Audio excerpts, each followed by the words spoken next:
All right. Well, welcome and good afternoon. As you know, my name is Christy Blanket-Maurice. I'm with Bastion Wealth Group, and I thank you for joining with me this afternoon. I'm kicking off a financial education series the month of September, meant to be informative, bite-sized pieces of information for individuals in their 20s and up to their 40s. Today, there are many, many sources to get financial education and information from. So I appreciate you taking the time to spend some time with me this afternoon. I've given talks like this over the past couple of years, and the one thing that is truly remains clear in all of this is that none of us receive, I think, really good financial education, especially when it comes to achieving our goals, like buying a home or going back to school, other important goals that are, important to you and to people like yourself and myself. So that is my goal today, is to help you kind of understand those pieces, and whether you're very knowledgeable or you don't understand how any of it works. That's really the point of today's conversation. So afterwards, you will receive a survey. It's just a 5 question survey. I think it comes from Zoom. I ask that you would fill it out. I really want to make sure that these talks are beneficial and useful, and so that I can continue to build upon that for future conversations. Um, and so, with that said, um, let me make sure I can turn my screen. There we go. I mentioned that today was the kickoff of a series for September. So you'll see just on the screen, I've listed out the topics that I'm going to be talking about each week. I meant this to be something that people could hop on during their lunch, do a 30-minute conversation. And a lot of these are topics that are individuals um, that I hear most often. I get questions about from the Gen Y and millennial group. And so you'll see here, we're talking today about saving to buy a home. And honestly, many of these concepts can be applied to anything that you want to save for a larger goal. Going back to school next week, if you're saving for a wedding or starting a family. And the last one in the series at the end of the month will be on maximizing your employee benefits. And that will be a key one, because that's right before most of the employees are doing their benefits enrollment for next year. So lots of good things to come. So what do you need to know about whether it's your first home or whether it's, a second home? There's a couple things that we're going to talk about today, and that's going to be before the down payment. What is a debt payoff strategy that you need to be thinking about? What do we need to know about the down payment? What are hidden costs that we're going to incur? And then finally, kind of how do we do that? When do we do it? And where should we save that money? So, before we can even talk about saving for a down payment, it's one of the most talked about topics when it comes to buying a home. So, how much you should save, where you should save, and how you should save it. But before we can even talk about that, we need to talk about the importance of doing things in the right financial order. And that's a concept we call a reverse cash flow. So on the screen here is a tool that I use called the Living Balance Sheet. And each time I meet with someone, we go through and create their own living balance sheet. This is just simply a sample of someone who is newly graduated from college, single, just starting out in the workforce. And we'll get into details in just a minute about what all these little different groups mean. But you can kind of see, the thing I wanted to point out most often is that you come out of school, you don't really have very much, and you're just getting started. But the one thing you do have most often is a lot of student loan debt, which is what this amount here is kind of showing. And so that's something that I hear a lot about, and trying to figure out how to manage that. So we're going to talk about that too. But before we do that, talking about the concept of reverse cash flow and the order of the decision making and why it matters. So, when you got up this morning, Kate, when you woke up and you got dressed, did it matter if you put your socks or your pants on first? No. No. Did it matter if you put your shoes or your socks on first? Yes. Yeah, right? Uh, what about your pants or your underwear? Yeah. Yeah, So that would look silly. it would look silly. You could do it, but um but it does matter in the order in which you do things. And so we're going to spend a minute talking about, excuse me for one second. What do typical Americans do? And most of the time when money comes in, we spend the majority of what we earn every single month, and we make our minimum payments to the liabilities, and then we say, I'll save what's left over. But most often, what is left over for most Americans? Not much of anything. So if we just do like a historical look back on the savings rate from 2002 to 2008, when the economy was at its best and strongest, the savings rate was a negative 1%. And what do you think that means when it's negative? It means that people were buying more stuff than they earned. In 2008, when the economy tanked, we know the markets all went down. The savings rate went up to 2% because there was this reality of, oh goodness, this could happen. And people weren't spending as much money. So, would it surprise you to know that ideally you should save between 15 to 20% of your gross income? And if you were like me at your age, I was thinking, I know I should be saving, but I don't know how I'm supposed to save when I don't have anything left over to save. And that goes back to thinking about things in the wrong order. So let's think about, if you think about today, like insurance commercials, right? For your car insurance, all the themes are the same: save you 15% or more, name your price. Everybody in this industry is trying to use the concept of saving you money in order to incentivize you to go with their product, because they know that the last thing anybody really wants to spend their money on is car insurance. Um, so let's think about an example of what it looks like when we call it's called a human life value. And so let's just say you're making $50,000 a year, you're 30 years old, and for the next 35 years, you should earn 1.75 million over that lifetime of your working lifetime. That's not including bonuses, raises, job changes, anything of that nature. That's just a flat 1.75 million based off of your starting point, right? If you couldn't earn this amount, how would you feel about, maybe you worked with an advisor at some point? How would that affect your ability to live if you couldn't earn the money that you should be able to earn? So before we start talking about those assets, we have to start talking about protection and analyzing everything you see here on this top yellow screen. Um, and we've had this conversation, Kate, you and I, which I'm really grateful for, and learning that your greatest asset is your ability to earn your income. um, Thinking about, I know it's a long way off from retirement, but just for this, picturing this idea that in 30-40 years from now, you've saved up all your money in your 401k, your 403b, you've been diligent, you've done all the things that your IRAs, everything that you're supposed to do, you've earned. You've saved up 4 million and you're going to your retirement dinner and you're so excited, and you have a car accident and you hit an individual that's 35 years old who happens to be a surgeon, and he can no longer, he's badly injured enough that he's no longer going to be able to use his hands to be able to conduct surgery. So what do you think is going to happen? He's going to sue you for not what your car company gives you the coverage, like $250,000. He's going to sue you for the amount of what his human life value would have been, the amount of money that he was supposed to make over those impending 25, 30 years.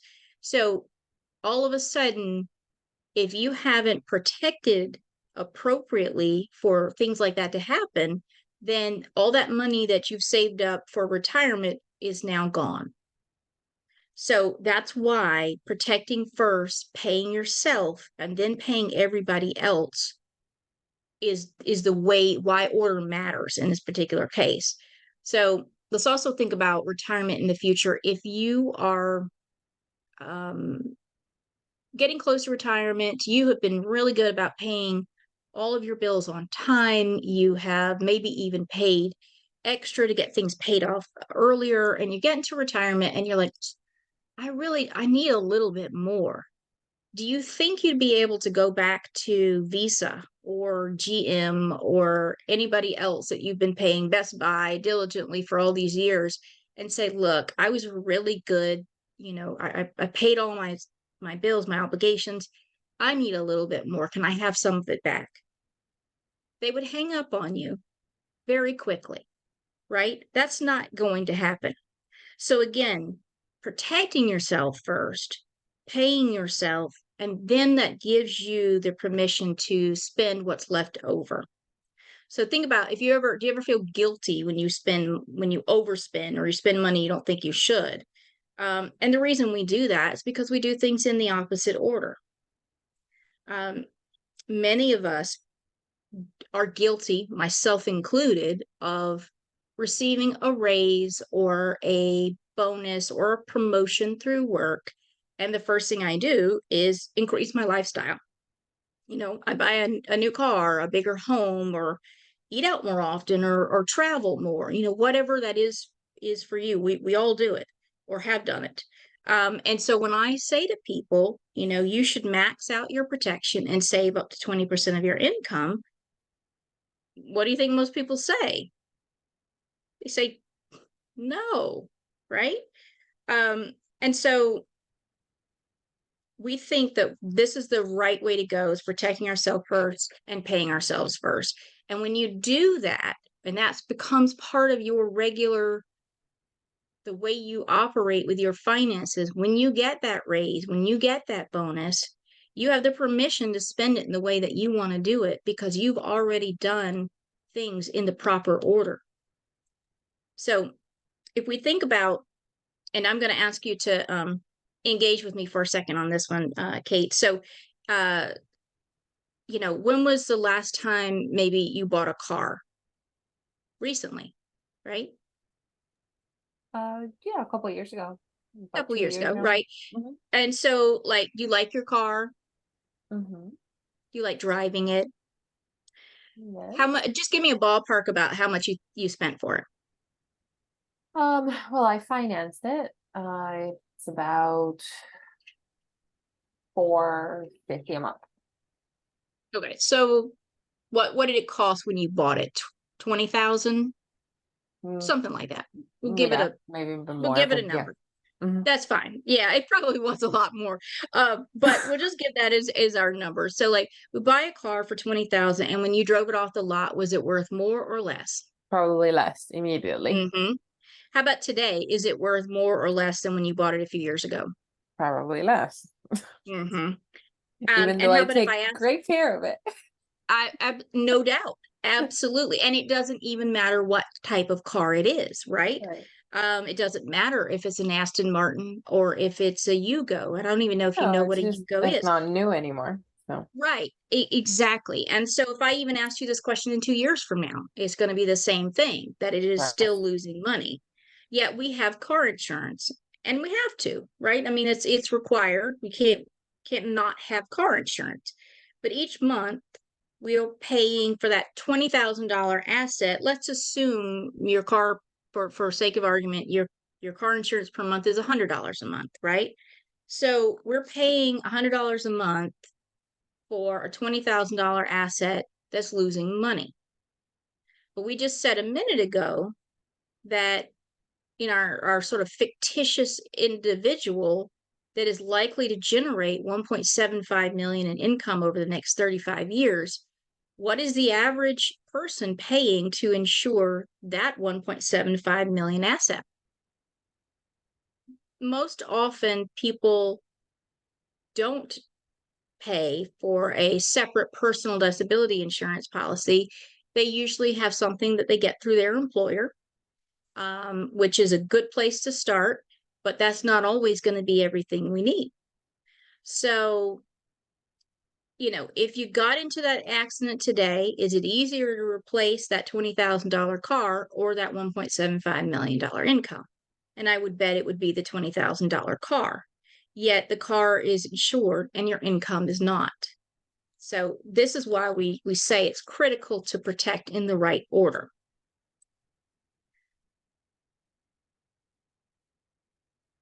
So I want to talk a little bit about debt payment strategy, which is something we want to talk about before we can even think about saving for the down payment. So in this example, this is a student loan debt. The individual's just gotten out of school. They got out of graduate school. That's why the debt is higher than maybe most.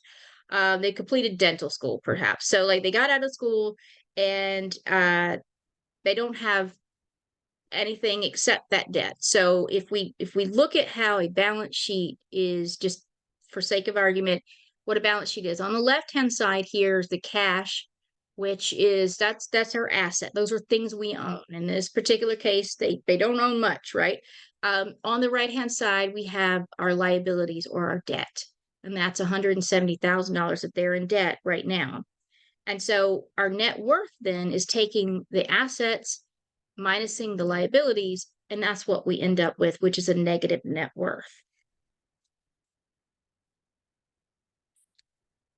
So let's give this person two options to pay back this loan so we can show this strategy for a second. So you pay back the loan at either $2,100 a month for 10 years, or you pay it back at $1,100 a month for 25 years, and you can afford option A. Which option would you choose? B. B. Why would you choose B? It's less. Because it's less. Okay. So I am also of the belief that as we go through this strategy, you have 10 different people, 10 different advisors here, and there's going to be 10 different ways to come to the same strategy results, but there's no right or wrong answer, but this just gives you an example as we'll go through. So in 10 years, person A, who said, I'm just going to pay off that debt, $2,100 a month, goes straight from their pocket to the student loan company. They haven't saved any of it, but in 10 years from now, they don't owe anything. So they still have a negative, a zero net worth, but they don't owe anything.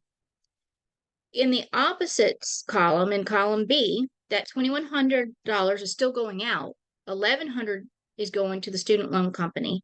$1,000 a month is going to back into your pocket in the form of a savings account. $1,000 a month times 12 months, 10 years is $120,000. So at the end of the day, they have $120,000 that they still owe in 10 years, $120,000 that they have on hand, and they both still have a net worth of zero, right? So what happens if 10 years from now, in September of 2033, the economy looks like it did in 2008? Well, we know the markets all crashed, the credit markets, the real estate markets, banks weren't lending money, foreclosures were everywhere. Which balance sheet would you prefer to have if something like that happened again? Probably B, because you at least have cash on hand to maybe take advantage of a distressed stock market or a real estate, or because maybe you've lost your job. There's multiple reasons why having cash on hand in this particular case makes sense. What happens in 10 years from now if it looked like it did in the 1980s? In the 1980s, mortgages, the interest rates were 15, 16%. So if person A wanted to buy a home for, let's say, a $300,000 home, they're going to have to borrow $300,000. If person B wanted to buy that same home, they would only need to borrow $180,000. And when you have mortgage rates as high as 15, 16%, person A is going to have to borrow a lot more money than person B. So person B still has an advantage. And then what happens if it looks like the economy in the 2000s? Student loan interest rates were around 1.5% to 3%. So could person B potentially refi their debt down? Possibly. Or in 10 years from now, if person B was like, I hate having debt, I don't want it anymore, they could just pay down the debt and they'd be in the exact same position.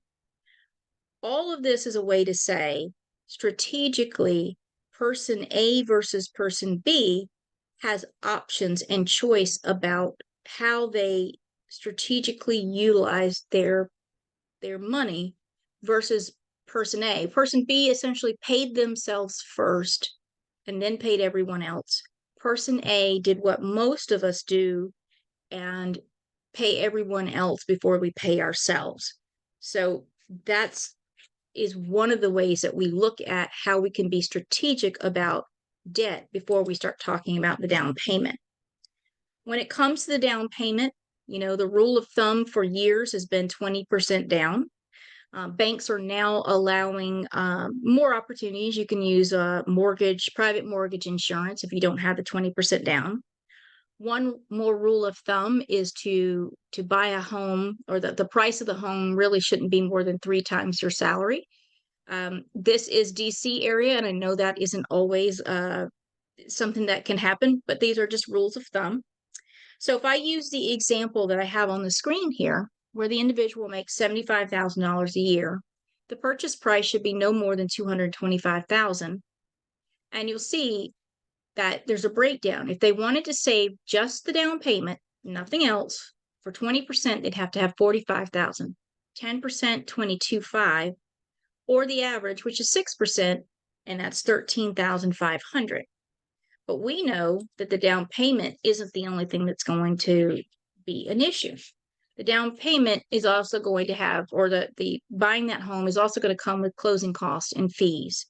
And so if we look at some of these numbers, if your purchase price is at $225,000, you can expect to add an additional 2 to 5% of that for closing costs and fees. In the DC area, it ranges. The average closing cost in Virginia is $6,300, Maryland is $14,000, and DC is $29,000. And of course, that's based on the average home price in the region, and that $225,000 is a made-up number that is not an average price in our region. But if you were saving, just hypothetically, that 6% average for your down payment, you'd have to have $13,500. We're going to middle ground 3.5% for closing costs in Virginia. So you would need to have your savings target be around $21,000. And then, of course, there is the joy of home ownership. So even though we've bought the down payment and we've made the closing costs, there's also going to be other costs that we have to consider, like homeowners insurance, HOA fees, furnishings, moving costs, home repairs, property taxes, all sorts of things that must be considered besides just a down payment. And then finally, where and what should you save? As I mentioned at the beginning of this, sometimes this can be the hardest part, is trying to figure out, okay, where do I put my money? And how much of it should I save? And so I've broken it down here depending on your time frame. And again, this doesn't have to be focused just on a home. This can be on any major goal that you have that you want to save for. So if you'll see, short term, if we're just doing it over the next couple of years, you're best to put it in a savings account, money market, CDs, places that are relatively safe, you can get your money out of. If it's a longer term, you have a longer runway, you have a little bit more opportunity to have some risk involved in gaining some more money. So you put that into a brokerage account or a savings account.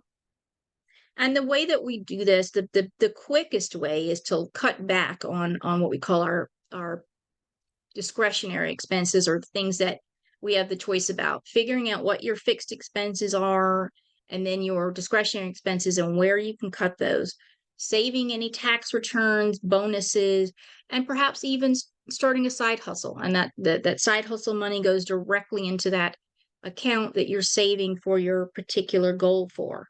Making sure that you have your savings set up directly from your paycheck so that it's just an automatic and it's much easier for you to do. Those are all keys to when and where and what you should save. So that is truly what I wanted to talk about today. I appreciate your time. Certainly, if you know anybody that would be interested in any of this topic, we have recorded this today. I could share it with them, or happy to have that conversation with them. But I'll be on for a few more minutes if you have any questions. But I appreciate your time. Thank you.